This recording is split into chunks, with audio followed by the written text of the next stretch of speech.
If Charles Woodson is a corner, this makes sense. If Mm-hmm. we're treating him like a safety, he should be here over one of them.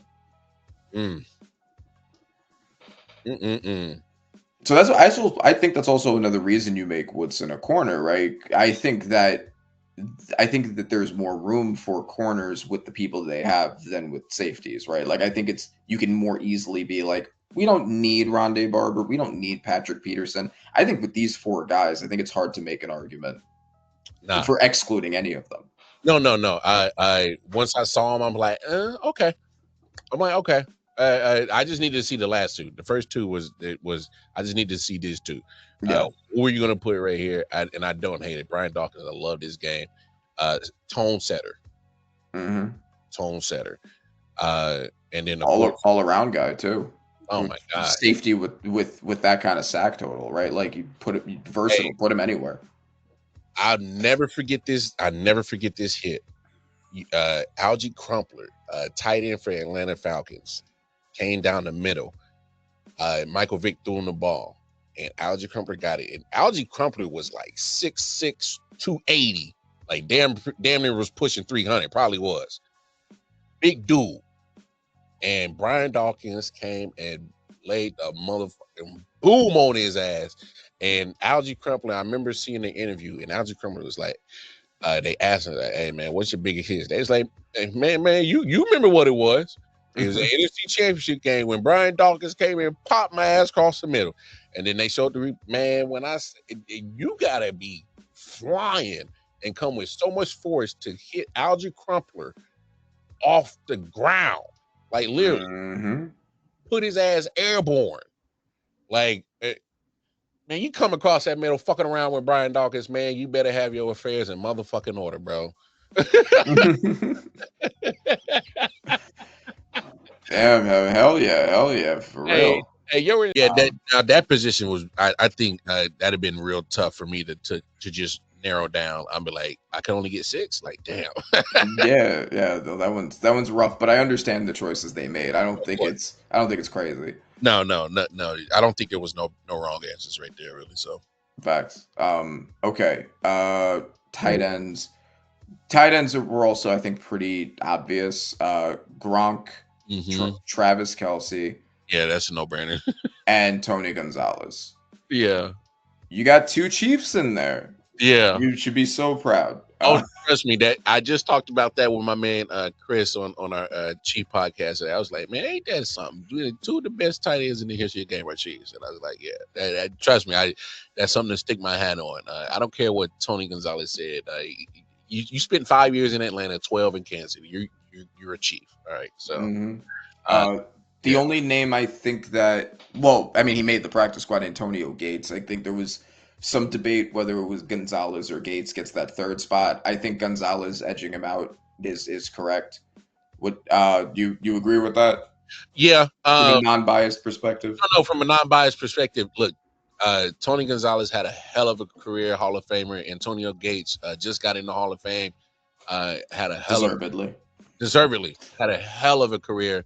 Literally, if uh, I think if Tony Gonzalez would have stuck to basketball, that'd have been Antonio Gates' name that they would have talked about in the same praise that they did Tony Gonzalez.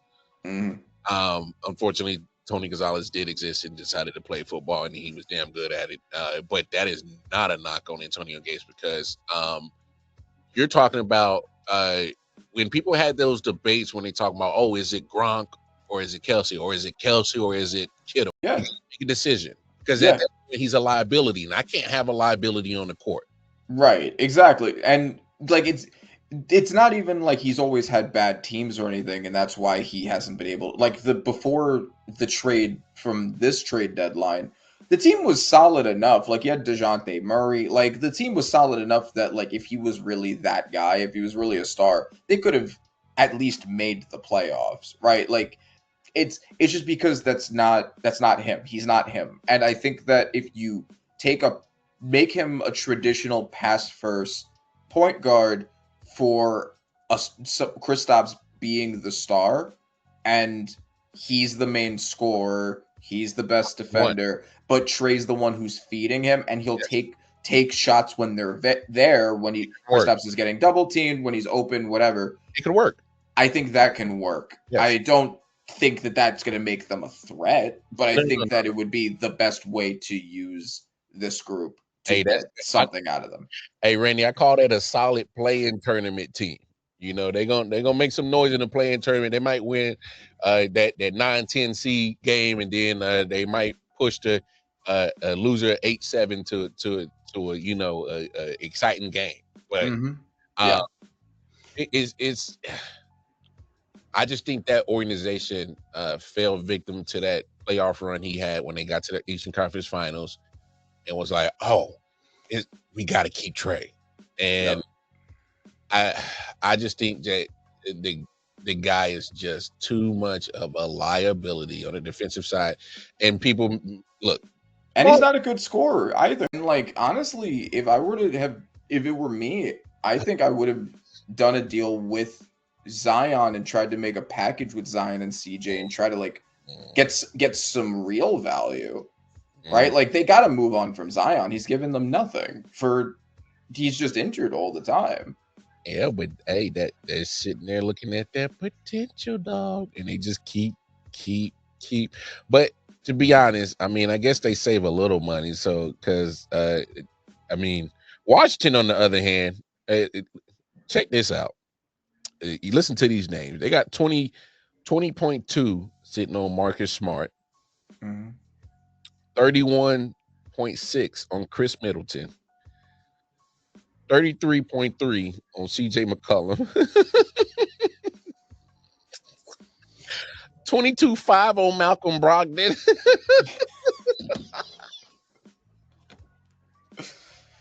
Oh man. Hey fam.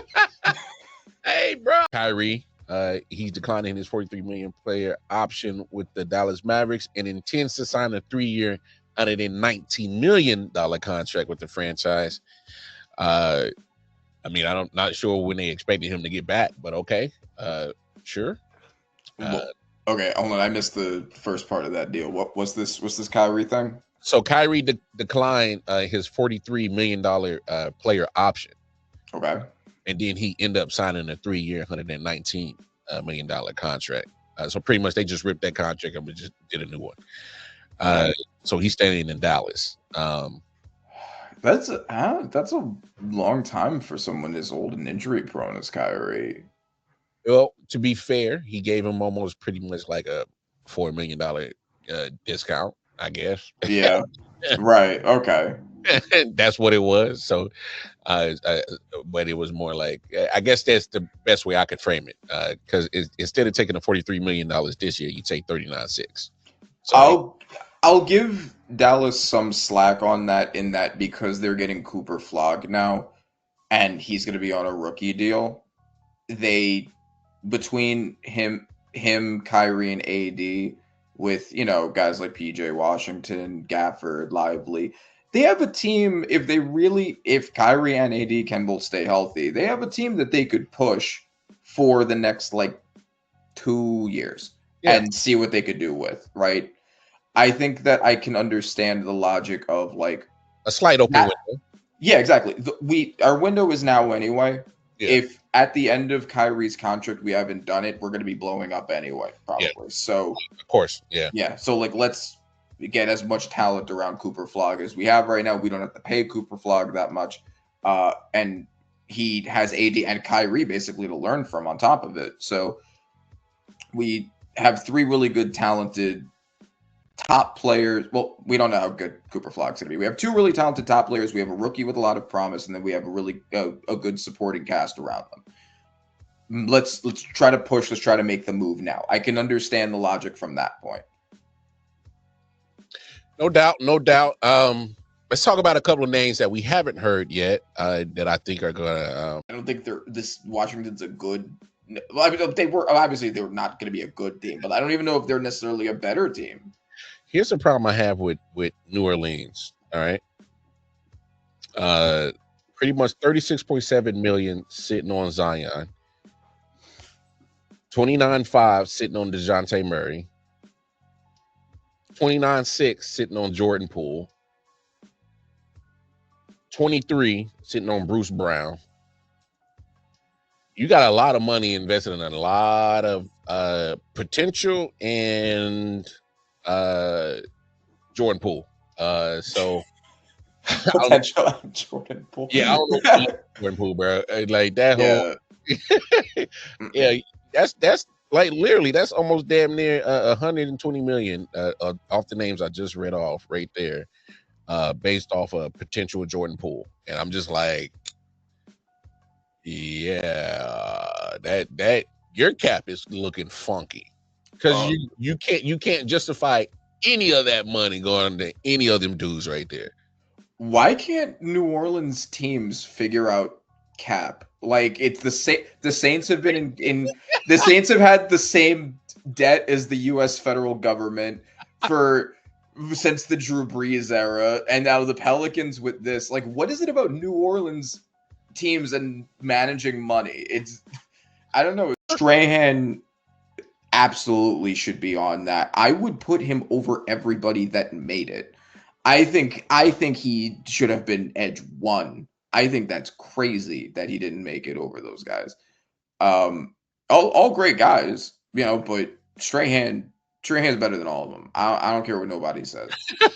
Nah, I did love some Julius Peppers. Loved his game. I'm just like, wow. And there's probably some names I'm already, because I'm so baffled about how they came up with this list that I'm probably even forgetting.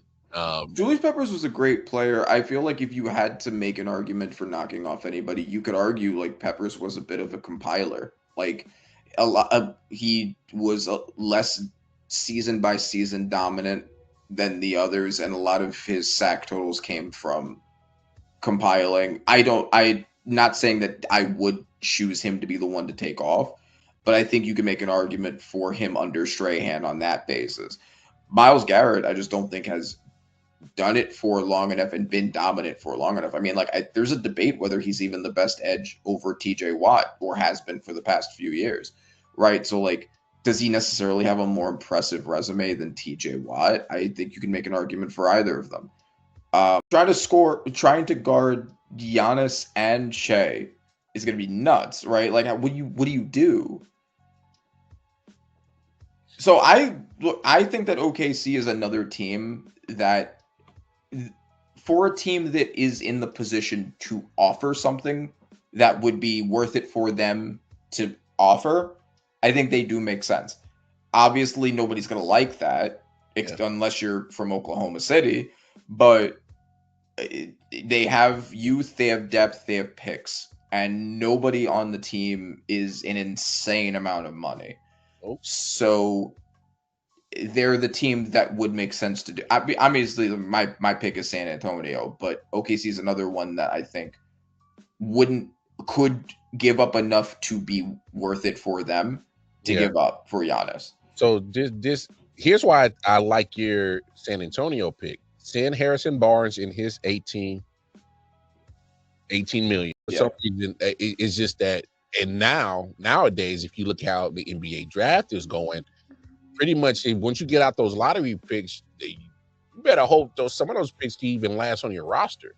Yeah, no, for sure. A first round pick in the NFL is worth a lot. Yeah, in the NBA, it's worth shit, right? Like that's just how it goes. Yeah, it's like the value just doesn't equate in the same sense.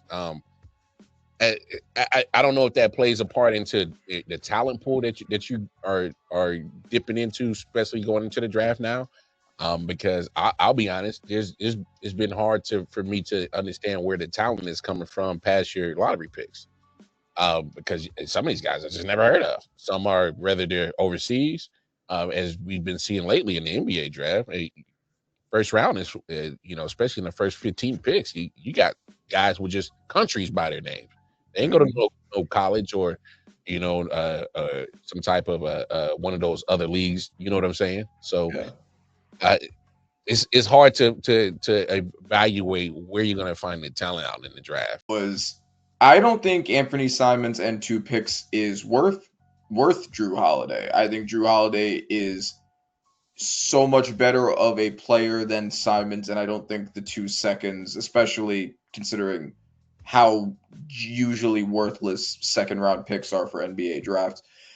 My initial thought was, why would the Celtics want to give it up? But the reasons why that do make sense is they moved uh, a huge cap burden off of themselves, a huge contractual obligation off of themselves, and Drew is older, Yeah. so I think he's what 37. He's going to be yeah. So you're not going to get him for he's literally the same age as KD, who I've been railing that teams should try to avoid a lot of partly because of that. So so I can't say that I don't get it. It makes sense. I get why they would do it. I think they could have gotten more for Drew Holiday. So that's my criticism of the Celtics is I think you could have held out for more. I think teams would have been, especially a team in like the win now stages, may have been willing to bank more for an all defensive point guard. That being said, Celtics ends. Those are my thoughts. Trailblazers end. It kind of, I mean, obviously the opposite, right? Like you're getting a significantly better player than you gave up, but you are getting an older one. You probably won't be able to optimally cat most optimally utilize the fact that you have Drew Holiday because you're nowhere near pushing for a win now team. You're gonna need years to build a team around here to make it worth it to go for Drew, and you probably don't have years with him. He got buyout written all over him. Yeah, exactly. Like you need the money and time to build around him for it to be worth it. Otherwise, it's a waste of time. So I don't really I get wanting just the upgrade in the player, but I don't think it was the best long-term strategy for them. That's my thoughts on both ends. Top 15 caliber wide receivers, even Justin Jefferson. A lot of people were talking about Justin Jefferson because, like, well, he didn't do it long enough. Like, okay, but like, how many records does he already have? Right? I have no issue having Justin Jefferson here, and here's why: because of what we've seen already in a short amount of period of time, and he's just going to get better. Yeah. He has the most receiving yards for the amount of years he's played, and he did it with Kirk Cousins and then Sam Darnold. Like, come on, bro. He is not getting Hall of Famers throwing him the football. All right. Yeah, exactly. So, I mean, I don't even think the practice squad is good enough for Fitz. I think if I had to switch him with anyone, I mean, the crazy hands he had, the elite hands Fitz had. I think Harrison would have to be the one that I would choose. There are also, I mean, some others that we could talk about. Like Tyreek Hill was another one. Ooh. That's like what do you do there? Second greatest deep threat ever behind Randy Moss. You know the crazy thing is Tyree just and I know he's small, but the guy is hella strong for his size. But Yep. his speed is so crazy that it's the ultimate weapon that you just what do you do with it? Like I've seen it obviously when he was in Kansas City, and I've seen it when he's in Miami. Like dudes is already trying to back up already 10 yards on him. Because if you don't get your hands on him, if you try to press him and you don't get your hands on him because he's that quick, he's gone. He's out of there. But if you try to get nervous and you're already in your back pedal after the ball has just been hyped, he uses his speed. He's learned over the years how to use his speed as his weapon. Where are you going to give me that much gap? So, and his curl routes, his in routes are slowly getting pristine because they're so scared of that speed. You give him all the space and he'll just eat underneath, and then when you try to jam him, and then he's off, and then he's gone and he's past you. So that makes 100% sense for Boston. But I actually kind of like what they actually did and won in this situation in the trade, because the upside of Anthony Simons that can be with him, you get the youth that's on that side. And you can, hopefully at some point in time mold him into, I guess, I don't want to say the player that you want, but it definitely at some point highlight the good things that he can do. I mean, the guy's, Even this was probably one of his down years, and still almost averaged 20 points a season. So Yeah, he's a good player for sure. Like I didn't even mean to undersell him. Just obviously yeah. he's not Drew Holiday, No, but no, he's no. a good player with a lot of upside, and he's young for sure. And so, like for instance, so average pretty much. I'll say so. Okay, let's call it 19. He averaged that this year down here in Portland. 23 year before, 21 before that, 17 when he started to flourish. And that was back in 21. All right, so that's when he started seeing the maturity of his game. So now, 3 years later, now you're looking like, all right, you're starting to get a handle on this, NBA thing. Now let's take it to another level.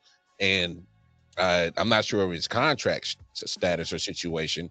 That probably looked more appealing for Boston and say, hey, if we get something great out of the Anthony Simon, he's still averaging 20 plus, maybe we can find a way to fit him in with Tatum, with Jaylen Brown. And of course, that's a mystery. You don't know what that situation is. Yes. So I actually kind of like Anthony Simons in Boston, still 26. And matter of fact, just turned 26. So Yeah, and it also does make sense, I think, for them because of in addition to moving off of Drew's contract, you're bringing in Simons, who's on a pretty low contract, and they already have a bunch of players that are on big contracts. Yeah. Silent Hill, TDS, what's up? Yeah, come on. LW, Sports